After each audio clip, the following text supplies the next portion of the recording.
On your Friday episode of Locked On Raptors, it's a fake trade extravaganza as we dig into 6 fake trade ideas, some good, some bad, some terrible, some very realistic, and some absolute pipe dreams on today's show. Thanks for hanging.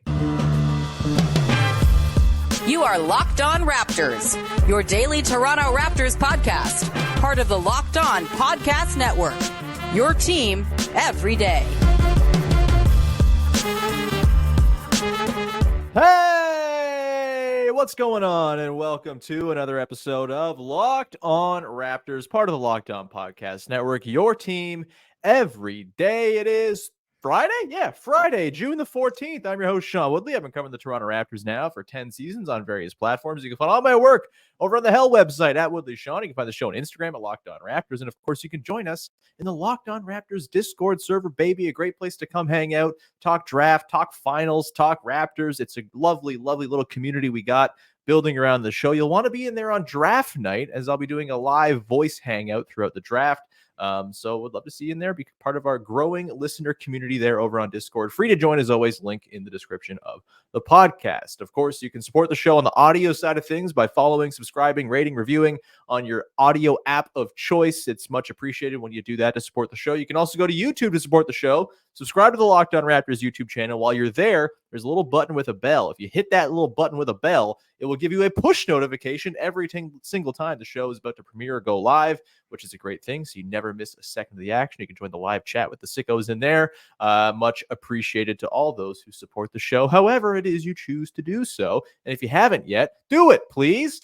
Today's episode is brought to you by Prize Picks, the easiest and most exciting way to play daily fantasy sports. Go to prizepicks.com/LockedInNBA. Use the code all lowercase LockedInNBA for a first deposit match up to $100. And we get rolling here on your Friday edition of the show. Going to have some fun with fake trades with a lovely guest making his second appearance on the show.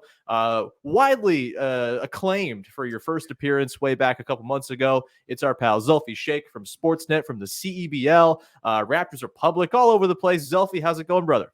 I'm good, man. I'm excited to talk, excited to get ripped to shreds by you and other people for my trade ideas. But that's the fun of trade scenarios. Half of them don't make a ton of sense, but you have a glimmer of hope and see what happens. So I'm ready for it. Look, man, I'm going to give you no quarter today. Oftentimes in the Locked On Raptors Discord, people will pitch really, really bad fake trade ideas, and I will eviscerate them. I'm going to do the exact same to you today on ones that I think are bad. You can do the exact same thing to me as well. But of course, people who listen to this podcast know I'm the best at fake trades. All my fake trade ideas are really good. All of yours are bad. These are the rules. We've set the terms. Let's get rolling, shall we? I've assigned you some homework coming into today. Yes. We each came up with 3 fake trades. One that's like pretty realistic, maybe even boring. Just like, okay, that could happen. That's normal. One that's maybe a little bit in between unrealistic and realistic. Could happen if the stars align. And then sort of pipe dream, pie in the sky. This is never happening kind of trade. We're going to get into all those. Let's start. We should start exciting. That's good podcasting, but I want to build over the course of this one. And I do think starting with realistic trade ideas is not the worst idea in the world. So let's start with you. What you got for your first fake trade idea? I actually don't know the order that I'm expected to bring these up on screen, but you've given them to me. Tell me, what is your first fake trade idea? What you got, Zulfi? Yeah, my first fake trade idea is a deal with the Chicago Bulls. So Bruce Brown and the number 19 pick for Lonzo Ball and the number 11 pick. And there's a couple reasons why I think this is realistic. One, there was reporting coming out the Raptors want to move up in this draft. At least that's what's been coming out recently. Two, when the season ended, Masai Ujiri basically said, we need a bit of everything. He talked about backup point guard. He talked about wing depth. He talked about a backup big that they can build with as well. So clearly they're just out to acquire talent. And this is under the premise that the Raptors have a guy in this draft and they want to move up to get him. Jumping above some of these other really good drafting teams like an OKC or like a Miami, I think is the best way to do that. And this, I think, makes sense for both sides. One, for Toronto, obviously you're getting a capable backup point guard. Obviously, we understand the biggest question mark for Lonzo Ball being his health. He's on track to return. And when he has played, he fills multiple needs for this Raptors team. He's a great point of attack defender. He is an elite three-point shooter. He shot over 37% from 3 in about 3 of his seasons. His last year before he got hurt, he was up to 42%. So he can space the floor pretty well too. And he's obviously a capable passer. So I think in Darko Ball, if Lonzo Ball is healthy, I think he fits much better than whatever Bruce Brown did last season. And he's just very capable in that sense. And then also it's like, go get your guy. At 11, you can jump up. If there's a guy there that is either dropped or somebody you've been targeting that you don't want to miss out on, I think this is the way to go about doing it. We've already heard in the past, the Raptors were big on Giannis Antetokounmpo. They missed out on him. They're big on Shai Gilgeous-Alexander. They missed out on him. This is your chance to potentially not strike out a third time and go make it happen. Why it works out for the Bulls, it's not sexy, but nothing about this franchise is. They are totally okay with being a middle-of-the-pack team, and Bruce Brown will exactly do that for you. Obviously, he is likely to be more available, at least this season, than Lonzo Ball. He's going to be there and play. They don't have a ton of wing depth as it is when it comes to the Bulls. DeMar DeRozan's a free agent. Patrick Williams is a restricted free agent. You don't know what you're doing with Zach LaVine. He might get dealt. He might not. We don't know what that situation is. And then you're left with pretty much Torrey Craig and Alex Caruso. So if you're a team that wants to cash in on those 2 extra play-in games of ticket revenue, this is the way to do it. Add a guy like Bruce Brown who can keep you confident, who can keep you afloat. Again, it's not sexy, but this front office has been very clear that they're okay with this and not tearing it down. And I think that does that for them. You still get the 19th pick, so you're still going to be able to draft in a relatively decent range, and who knows if a guy falls or not. And I don't think they really need one of the players that falls in this range. There's going to be a lot of guards in that 11-ish range. You already got Ayo Dosunmu. You already have Kobe White. So I think this makes sense on both sides. It's not the most realistic, but for me, it's at least a little sexier than a Harrison Barnes and Sacramento deal. It's kind of like what I saw it as. Yeah, I think this is interesting. I'm not going to rip you to shreds for this one because it does avoid the one thing I've been fearful of, which is the Raptors moving up by packaging their 2 picks. I think that's a horrible idea, an absolutely dreadful, no good idea. I think having multiple shots in this draft is the best way to optimize your shot of getting a guy or 2 who can be part of the plans going forward. I would not be putting all of my eggs into one basket or one pick in this draft. That avoids that. I think my sort of hang up is I just don't know if we can count on Lonzo Ball to play basketball and be the Lonzo Ball of old after 2.5 full seasons away from the game. Like, Instagram videos of being back on the court are one thing. We've seen that with Ben Simmons plenty. I don't know if I actually think that Lonzo Ball can contribute more to the Toronto Raptors next season than Bruce Brown could. And frankly, I think if you flip Bruce Brown at next year's deadline, you can probably get something pretty comparable to the 11th overall pick in a bad draft, right? Like, maybe I'm overestimating the value of Bruce Brown coming around deadline time, but I think the options to trade him will be more when you go through another transaction cycle and there are more tradable contracts around the league. Teams are in different situations. They find themselves looking at the deadline at a Bruce Brown who's expiring as a potential nice rental before he comes off the books and gives some salary relief. Like, I don't know if Lonzo Ball is going to offer enough to the Raptors on the floor. Like, totally. If it actually works out and he can play basketball, I think it's a great call. He fits with Emmanuel quickly in the backcourt. There's all kinds of interesting things you could do with him. I just don't know if after 2.5 years away, you can bank at all on Lonzo Ball being close to the player he was before.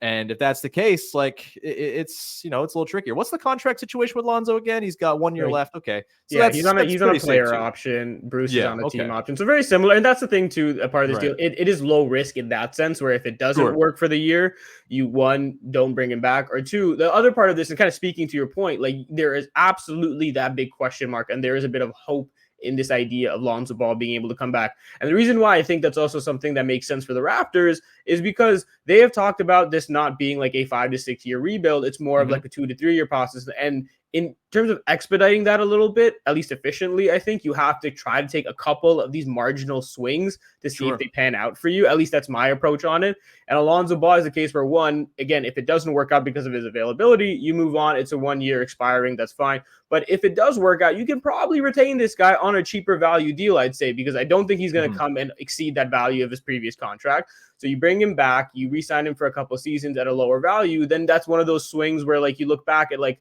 it's not the exact same scenario, but like the contract of like a Dante DiVincenzo, like great value for where he's at. He's overperformed it already. And I think Alonzo Ball, if healthy, again, it's a massive if, is one of those swings that you can look back on and be like, this paid off massively in expediting this process for you. So I think the contracts do play a role in that. And I absolutely concede the fact that this relies so heavily on Lonzo Ball's health, which we haven't seen. But hey, people were interested in this idea of Ben Simmons, but at least Lonzo looks like he wants to play basketball, or at least he's interested in being on the court when he's healthy. It's his body that's kind of not there. His mentality, his attitude is all there. And I think that's important for this too.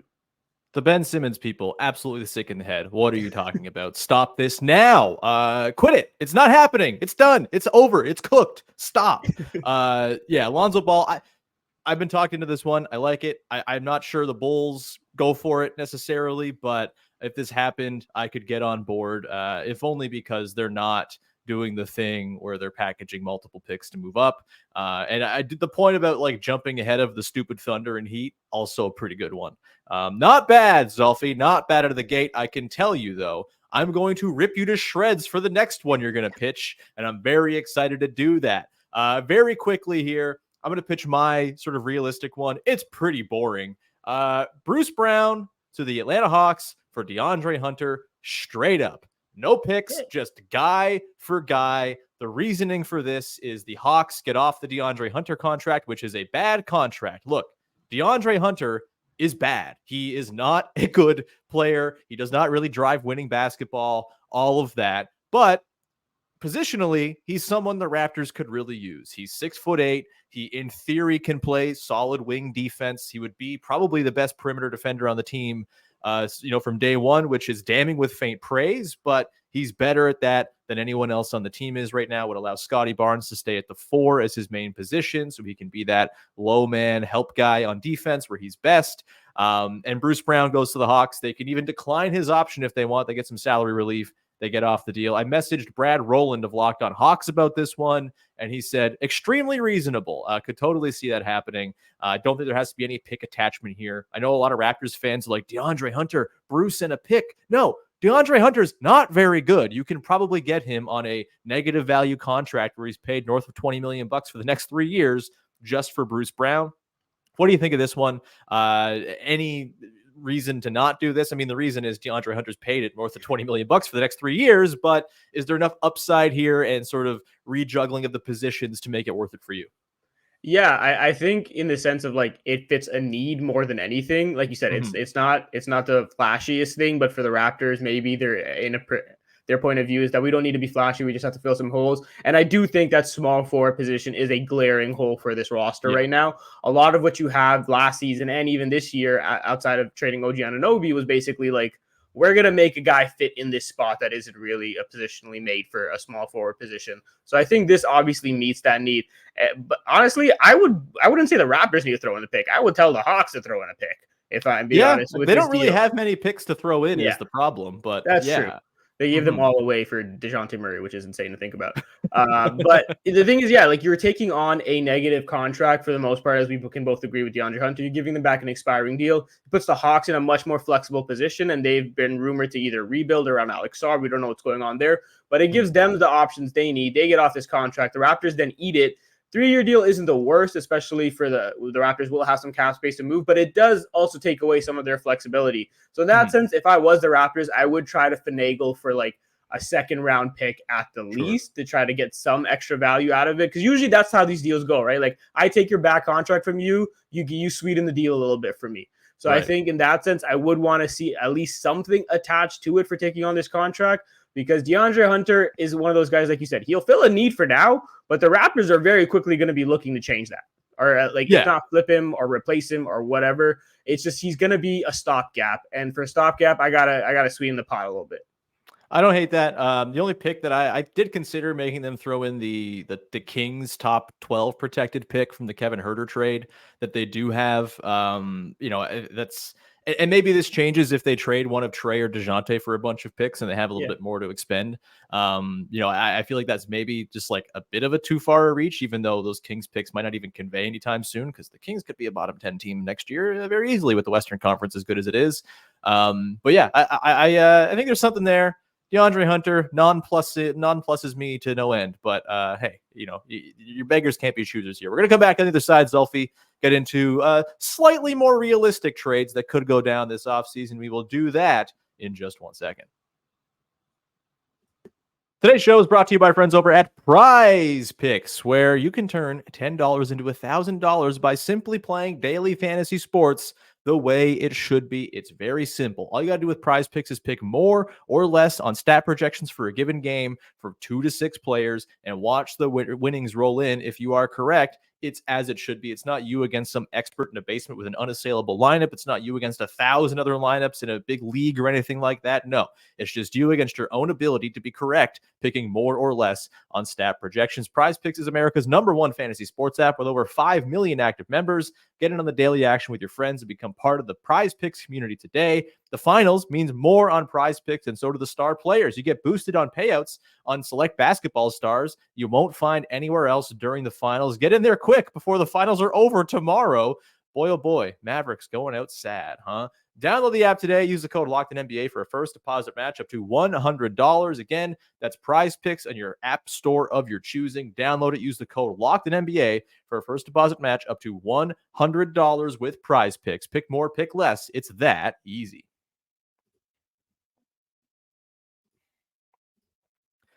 Back at it here. It's going to be a long episode, I think, but that's fine. It's Friday. You got to go for a nice long walk. You got some driving to do up to the cottage. We'll give you a longer show. And my bosses will just have to deal with it, okay, Nick? All right. Zulfi, let's continue on here with our run through some fake trade ideas. I will give you the floor. Again, this is sort of the middle ground of a trade that feels kind of unrealistic, but could happen if the stars align. What do you got here? Lay it on me. I think I know which one you're going with, and I hate it. Yeah, it is a deal with the Oklahoma City Thunder. I can see why you might not be a fan of it because it is trading away Jakob Poeltl, the Raptors starting center, for a combination of Josh Giddey, Jalen Williams, no, not J-Dub, the really good Jalen Williams, but the serviceable other Jalen Williams, and the first round pick from this year's draft by Houston, which is number 12. And look, the reason why this feels less realistic to me and way less realistic, but still possible, is because this would be contingent on one very clear thing from the Raptors. They are completely tanking.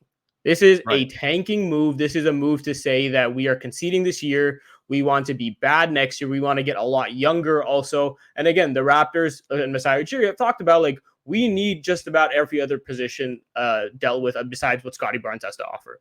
So you get a backup point guard in Josh Giddey. He can potentially even start alongside Emmanuel quickly if you need to. I think that goes super well. Yeah, fair. I think he's a spacing issue for the most part, and we saw that for OKC. But again, like you said with the DeAndre Hunter, beggars can't be choosers to some degree, and I think he will at least fit Darko Ball as a defender for the most part and a ball mover. Jalen Williams is just adding size to this team. Again, they just don't have depth in the front court. He's very young. I believe he's 21 or 22, so he would fit the timeline a bit. You're not trying to bank on Jalen Williams in this deal. This is more for the pick, if anything. Again, it's this idea mostly of getting your guy. You jump up a couple spots in the draft. Again, you take OKC's pick, so they're not out drafting you. Miami's not out drafting you, and you're able to get younger. Again, this isn't making a lot of sense if you want to win. I completely understand that. By just about every metric there is, Jakob Poeltl makes you a more winning team.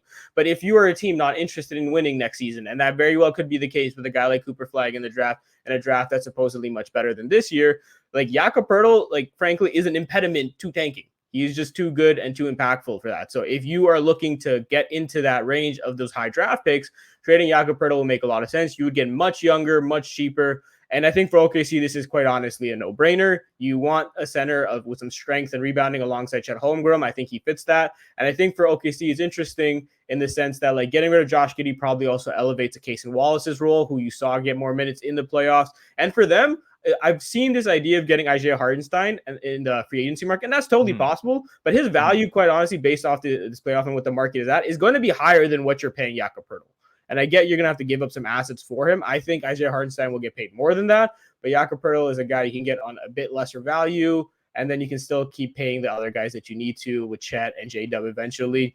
So I think it makes a ton of sense for them as well. Again, I know you won't like it. I know a lot of people won't. But this is just purely if they are tanking. And I think that is realistic enough in the future where the Raptors could pivot in that direction that I wanted to throw it out there because I think Jakob Poeltl is one of their most valuable players, at least trade-wise, besides Bruce Brown. So you got to at least think about trading him.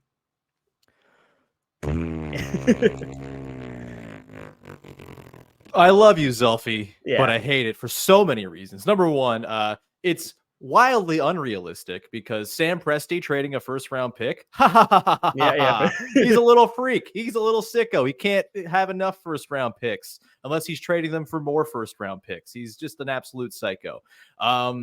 Yeah, look, people know me. I think tanking sucks. I think there is a lot of damage you do to your team, your franchise, your relevance, your development of your other very important young players if you go and try to lose games next season. It may happen that this Raptors team is pretty bad anyway in a loaded league where the West is going to have like 15 good teams and the East is all sorts of, middling competitive or whatever.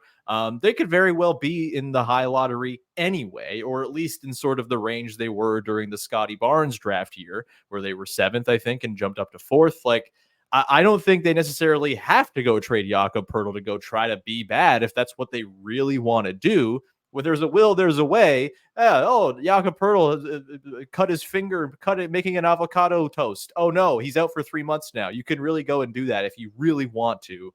I just think trading Jakob Poeltl and not having a ready-made replacement, and I'm sorry, Jalen Williams is not that. No. It just sets your whole team up to be in disrepair. It sets your team up for failure. It sets the development of Scottie Barnes and Emmanuel Quickley and RJ Barrett and Grady Dick back because Jakob Poeltl is an agent for development for your young players. He's a hell of a screen setter. He's a play finisher. He's a short roll guy. He can run, half their offense is run through dribble handoffs involving Jakob Poeltl. You take all that out and you totally nuke your developmental environment. I don't think you can do that. On top of Josh Giddey, hide your kids. Don't have him coming to town. No thanks. I just, and also like another pick in this draft, 12, 19, and 31. That's a lot of picks in a draft. I know I said I want more picks in this draft, but 3 rookies coming in, that feels a little rich for me. And I just think, and maybe that's dumb. Maybe that's a bad thing. Maybe it allows you to get more creative and flexible with, picking up future assets and whatnot. Having young players is fine. Building a shadow core is good. But I think at the expense of Jakob Poeltl, it's just not a good idea for the health of the franchise, even if maybe there's a pathway for them to go and try to be bad next season. I think they can do that and still have Jakob Poeltl on the team to facilitate the development of everyone else. And Jalen Williams is just not a good enough replacement for me. It's a no-go for me, Zulfi. I'm going to pitch you a good trade that's about to happen. All right, this one, I teased to you yesterday when we were texting back and forth that I was going to involve Mikal Bridges in a trade. And I think maybe the inclination was, Raptors are going to get Mikal Bridges. No. But he is involved in a 3-teamer that I have concocted here with the Houston Rockets, who have been rumored to be lusting after Mikal Bridges. Here we go. We've got the Raptors getting Dillon Brooks from the Rockets and Dorian Finney-Smith from the Nets. The Rockets get Mikal Bridges, Chris Boucher is salary matching, and a 2027 lottery-protected first from the Raptors. And the Nets get Bruce Brown, Jaylen Green from the Rockets, a 2024 first rounder, which is the 3rd overall pick from the Rockets. That's the Nets pick going back to them.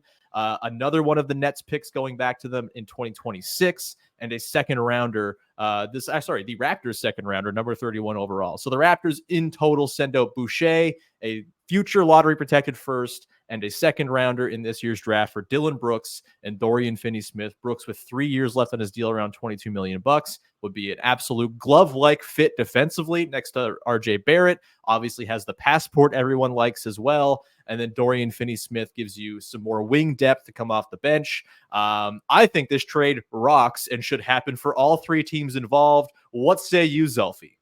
I think it's really fun. I really like this idea of a 3-team trade. I'm with you. You kind of banged it out of the park with this one. And I think it's maybe the only unrealistic part about it is the fact that Houston and Brooklyn would do a deal again after Houston stole the number 3 pick from Brooklyn this past season. But I think it's fun. I think every team gets a bit of what they want. It's funny that you have you're trading for Jaylen Green if you're Brooklyn when you have Jaylen Green at home in like Cam Thomas. But I think it works in the sense that the Raptors fill their needs. Maybe it's a bit more like money you want to tie up for the next couple of seasons than some people would hope in terms of being flexible. But I think this team is okay with that in the sense that they have the cap space to do it. They want to be competitive. And again, it's all a matter of perspective. It's very clear you want a team, or you think this team can be competitive a lot sooner rather than later. And if that's the case, adding guys like Dillon Brooks and Dorian Finney-Smith are very, they can do that for you very quickly. They're going to be winning players. They're going to be impactful. I don't know how much Houston wants to go away from a guy like Dillon Brooks, but hey, if you're getting Mikal Bridges back and you think he can pair with this team, or at least with Alperen Sengun in Houston, I think that can be a lot of fun for you. Chris Boucher will hopefully get to play in Houston, which he just didn't really get to do in his last season in Toronto. So that'll be something fun for them as well. I think this is a fun trade. It gets every team a bit of what they want. You're going to have all of them kind of wanting to help each other out, which may not be the case. But I think it's fun, and I think it gives every team a bit of what they need. Yeah, I mean, for the Raptors side of things, yeah, I'm of the mind that you should be trying to get players who fit with Scottie Barnes and Emmanuel quickly, starting now. I'm not of the mind that the only way to procure the talent they'll need going forward is via lottery balls this coming season. Trades are a thing, and as they assemble more of a shadow core of prospects, which maybe it gets harder if you're trading 31, you can quibble on the picks. I never know how to balance picks properly in these trades, so maybe the Raptors don't even have to send that pick over to the Nets. Again, we can debate the picks or whatever, but the pure principle of it, I think, makes a lot of sense for everyone. And Dillon Brooks, look, man, you set up a 3-year runway of Emmanuel Quickley under contract, Scottie Barnes under contract, Jakob Poeltl, RJ Barrett, Dillon Brooks all under contract for the next 3 years. You can just let that team go and figure out what it is. If you trade Dorian Finney-Smith down the line, you can probably get a first back for him at some point, or at least a decent second. He's going to be someone who's in high demand, especially not this year, but next when he becomes an expiring guy. Everyone's always going to be in the market for a Dorian Finney-Smith. He becomes your new sort of Bruce Brownie type trade chip. The reason the Nets do it is they clear some money for this coming summer, or not the 2025 summer, where it seems like they might want to go free agent hunting and all of that. And they get obviously Jaylen Green and a bunch of picks back from the Rockets in this deal. I think the Raptors, they're kind of like the Cavs in the Jarrett Allen situation in this one, just kind of getting a good player or two for helping facilitate a deal, salary and stuff wise. And so, yeah, I'm in, man. When I noticed that Dillon Brooks, Bruce Brown, and Mikal Bridges all make the exact same amount of money, more or less, I could not stop until I made this deal happen in the trade machine. I'm glad you don't hate it. And frankly, I hope GMs are listening to this, because this trade would be super fun for all involved. And man, oh man, Kelly Olynyk, RJ Barrett, Dillon Brooks all on the same team. What a fun time that would be. All the little Canadian sickos would be so happy with that too. All right, we're gonna come back on the other side, Zulfi, get into 2 unrealistic trades. Yours? Boy, oh boy, I'm excited to get into that. We will do that coming up in just 1 second. Today's show is brought to you by friends over at LinkedIn Jobs. When you're hiring for your small business, you want to find quality professionals that are right for the role. That's why you got to check out LinkedIn Jobs. LinkedIn Jobs has the tools to help you find the right professionals for your team faster and for free. LinkedIn is not just another job board. LinkedIn has a vast network of more than 1 billion with a B professionals, which makes it the best place to hire. It gives you access to professionals you can't find anywhere else. LinkedIn does all that while making the process easy and intuitive. Look, I have been a hiring manager before. It's really hard. It takes a lot of your time. There's not really time to do other stuff. You're scouring resumes, you're interviewing people, and all of a sudden, all these other little jobs you got to have when you run a small business fall to the wayside. That's okay. LinkedIn can handle it for you, as they've done for 2.5 million small businesses. Make yourself 2.5 million plus one. Post your job for free at linkedin.com/LockedInNBA. That's linkedin.com/LockedInNBA to post your job for free. Terms and conditions apply.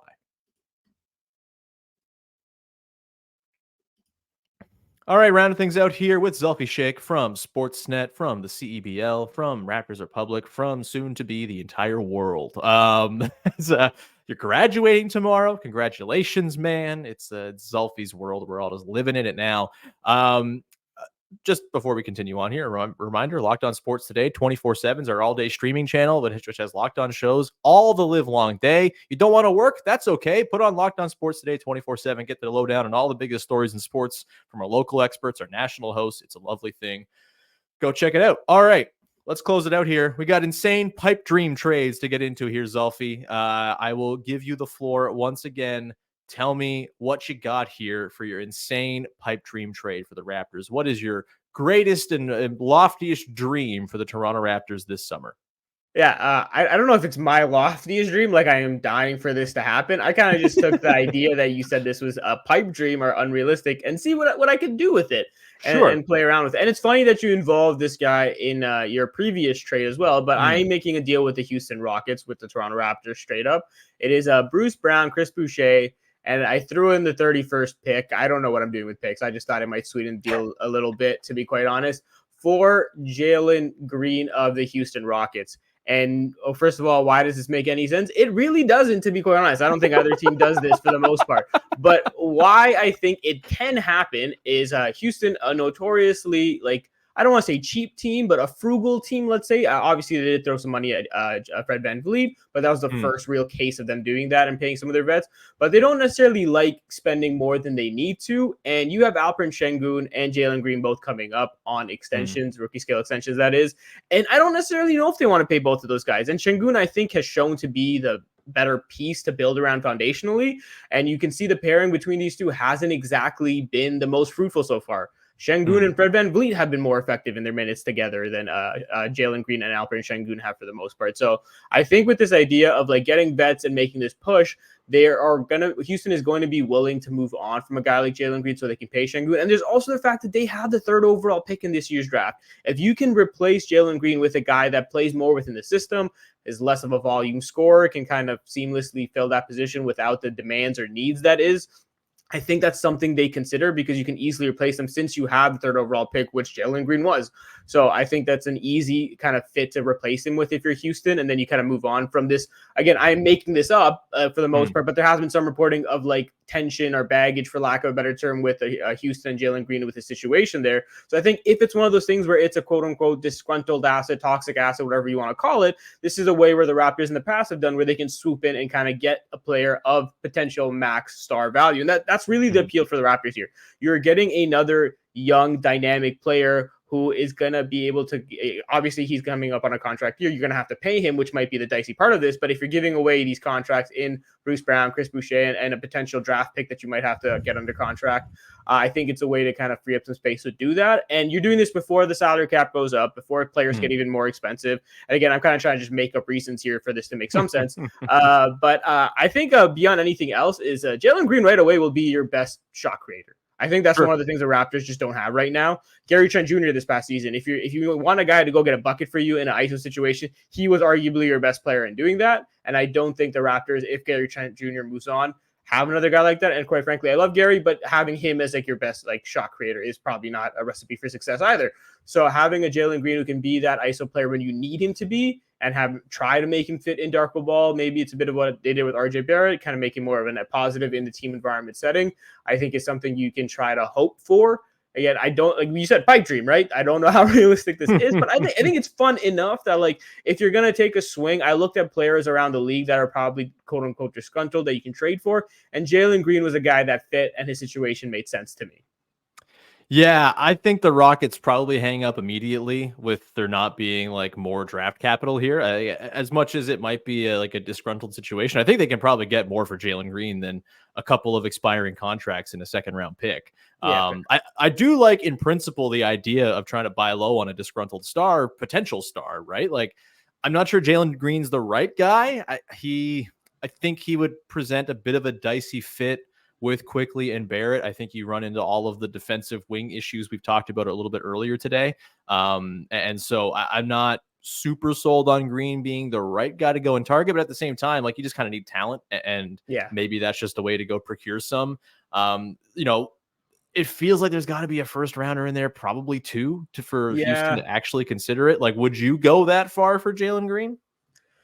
Like it's tough because you're right with the way the roster is set up. It would be kind of my hesitancy on that. I tried switching picks around. I first had the 19th pick in there. Then I was like, is that too much for Jaylen Green? And you're right. That's the question. Like, how do you value Jaylen Green? He can potentially be a really good player. He's already a 20-point per game scorer in his 3rd season in the loaded Western Conference with a lot of guys on his team. But I think if you are sold on Jaylen Green, which is the biggest question mark, then you do it, because like when you're not going to have many other opportunities to get a star player like this. He's from Scottie Barnes draft. They can maybe build some chemistry. He's super young, obviously, as well. So I think you would hope a 19th overall pick could kind of give you the value that Jaylen Green has had to this point. And I think you're right that maybe this is not enough for Houston. This is under the premise, but like the same thing with the Kawhi deal was just like, we are trying to move on from it. Yes, they got an all-star back in DeMar DeRozan, to be fair, to your point. But I think it's one of those things where you're trying to buy low on a guy and see if you can take advantage of the situation if you're the Raptors. So I think I'd be okay with the 19th pick. I threw in Jock Lawndale coming back from the Rockets at one point just to be like, let's get a backup big in response. He's under contract for 3 years. Again, freeing up some money for Houston because they're generally a frugal team. So there's machinations you can change with this, but this is kind of like what I settled on for the simplicity's sake. But yeah, I do think that I'd be okay with throwing in that 19th overall pick if that's what it took to make the deal happen. I mean, I think like both 19 and 31 for Jaylen Green. That still honestly feels kind of light to me if I'm the Rockets. Like 19 and 31, they're nice picks. Is anyone you take there going to have the sort of potential to be a star that Jaylen Green has? I know he has his warts as a player, but super duper athletic, shot creation. It's a hard thing to find, and he's 21 years old. I think. In a different context, I think him and Scottie Barnes have a relationship. Like that would be like, I think it's still got to be more, honestly. I don't hate the idea, but I think you've come in a little bit light. This is one where if Rockets fans catch wind of it, those notably insane Rockets fans, of which there are many, your mentions are going to be in absolute hell for a day, I would say. But I don't hate it. It's just, I think it definitely checks the box of unrealistic. Yeah. Let's get to my last one here. Another banger. I'm really high on my own supply, I guess. This one, look, I know there's all this sort of talk of, the Wolves got to go and trade Karl Anthony Towns. They're just too expensive. What if they don't? What if they instead get ahead of it with Nas Reed and say, hey, this guy's got a player option in a year. He's absolutely declining. He's going to get expensive. And we really like Towns. We think Towns is the higher upside player. We saw a little bit of the sort of limitations of Nas Reed defensively in the playoffs against the Mavericks and all of that. So I've given you this, and it's the only instance in which I would trade Jakob Poeltl is if they're getting a real starting big man back. Here we go. We're going the Memphis Grizzlies, another 3-teamer. The Grizzlies receive Jakob Poeltl. The Raptors receive Luke Kennard and Nas Reed, and the Timberwolves get a little cheaper. They get Santi Aldama to kind of replace the Nas Reed archetype. They get a 2026 first rounder from the Raptors, the Pacers pick that they got in the Siakam trade, and they get a top 10 protected 25 first round pick from the Memphis Grizzlies. So 2 firsts and Santi Aldama for Nas Reed for the Wolves. The Raptors give up Poeltl, get Kennard and Reed back, and the Grizzlies give up a first and Santi Aldama and get themselves Jakob Poeltl. What say you to this one, Zulfi? I don't hate it. Like, I think for the Raptors, it's interesting. Luke Kennard, again, a spacing kind of like lengthier player. He can kind of add some size there as well. I love Nas Reed for all his defensive deficiencies that you get to see. Like, he got torched by Nikola Jokic. Sure, that's about everybody in the league that happens to. Who among us? Yeah. Yes, right. And the Mavericks, great big man tandem there with Derek Lively and Daniel Gafford. Totally fair. He has defensive weaknesses, but offensively, he is a special player. Obviously, coming off a 6 Man of the Year season, I think he can add some versatility and depth to this lineup. Obviously, sorely missing offensive punch from your bigs besides Scottie Barnes. Again, Jakob Poeltl is great. He can do some of the dirty stuff, but he's not a perimeter presence. He doesn't space the floor quite honestly at all. So I think this idea of adding adding Nas Reed is a lot of fun as well. I do like that for them. I'm kind of curious from the other 2 teams. I understand this idea of people wanting Jakob on the Grizzlies. I'm curious what you have to say about this. I don't know how much I love the fit with Jakob Poeltl. I know they gave away Steven Adams, but I don't necessarily know if they needed to have that big there. Jaren Jackson at the 5 seems to work in some capacity for them. It makes their lineups more interesting. I just don't know if adding another space-eating big to that team when John Morant is a guy that likes to get downhill and operate makes the most sense. I can see it potentially working. I don't know if it's my favorite idea. And for the Wolves, for what they're giving up, they're getting a couple picks in Santi Aldama to replace Nas Reed. I guess maybe you don't want to pay him. I get that argument for it. But they get a couple picks back for a win-now team. I'm not sure if that's what they're sold on in terms of kind of making this deal happen just to save some money on Nas Reed. Granted, they are very top heavy with the guys they have paid, so maybe they have no choice but to do this. But I'm not sure if that's their favorite deal either. But in principle, I do like the idea of this kind of like being maybe what each team needs, not necessarily what they want. Right. Yeah, I think with the Wolves, like it's sort of an investment in the long-term Anthony Edwards thing where you get a couple extra picks to sort of replenish the cupboard for when he ascends even further into his actual prime instead of this sort of early prime that he's hitting. It's almost planning for the post-Gobert era or the time where the Gobert era or the Gobert trade maybe starts to bite you and those picks you gave up start to become a thing that's hanging over your head. Oh, well, we got a couple extra picks we can kind of replenish things with around Jaden McDaniels and Anthony Edwards. You keep Towns as well, who like I think is just like a better player than Nas Reed, like straight up. He just is. I know he's expensive. And with Aldama, like I'm pretty high on Aldama. I think he can be like a pretty nice sort of stand-in for what Nas Reed provides. And so I do think it makes sense from the Wolves side of things. They save some money, which they clearly are, they're very horny to do over there. It's just what Glenn Taylor is like. Who knows who the actual owners are going to be there. And that's like, look, the Wolves shouldn't be trading anyone. They should just keep their team together. But the ownership thing, I think, makes a whole lot of things in play. Yeah. And then with Poeltl on the Grizzlies, like I think it's been proven that having sort of a big, beefy center next to Jaren Jackson Jr. works. Doesn't mean he closes games, right? Like you can close games with Jackson at the 5, but you got to weather 82 games. I think Jakob Poeltl offers a little bit more in terms of like playmaking and passing and whatnot, connective stuff than Steven Adams even did as he was kind of getting, over the hill a little bit near the end of his time with the team. And obviously all the injuries crept up on him too. I think Jakob Poeltl, Ja Morant pick and roll can absolutely be fruitful. I mean, just like those heavy screens, getting Ja going downhill, pretty effective stuff. Yacht can finish around the rim with the best of them. And they'll have Marcus Smart back. Desmond Bane's a great shooter. I think there's enough there. The Luke Kennard piece of this, like he's just salary filler. I think Luke Kennard's pretty bad, and he would just be mostly like a Gary Trent Jr. stand-in for a year or whatever. But I think the real sort of reason you do this trade if you're the Raptors is Naz Reid is 24 years old, fits beautifully next to Scottie Barnes. And even if he isn't your long-term starter at the position, he can be next season. You see what you have and you figure it out from there. But either way, having one of the best three-point shooting big men in the league on your team is a nice thing to have. And so that's kind of the reasoning all around here. I think once again, man, I've done the work for the GMs. All I got to do is pick up the phone and do the paperwork, and they can, Venmo me their money for their work I've done. Anyway, man, this was fun. Thanks for jumping on, Zulfi. We will have to get you back on again sometime this offseason. More fun with fake trades or, something else where I don't roast you the entire episode. Whatever your personal preference is. Maybe you like it. Either way, what do you got for the good people out there that you want to promote?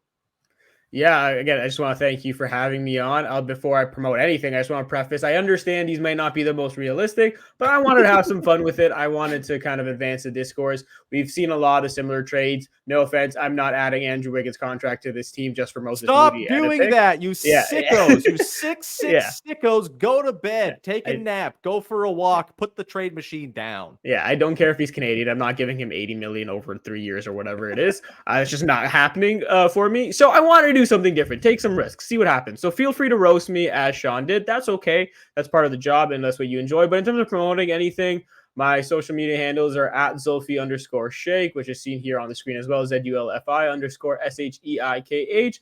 Just continue to support my work. I'd really love that. I'm doing a lot of stuff for the CEBL. I'm a beat reporter there right now, as Sean mentioned.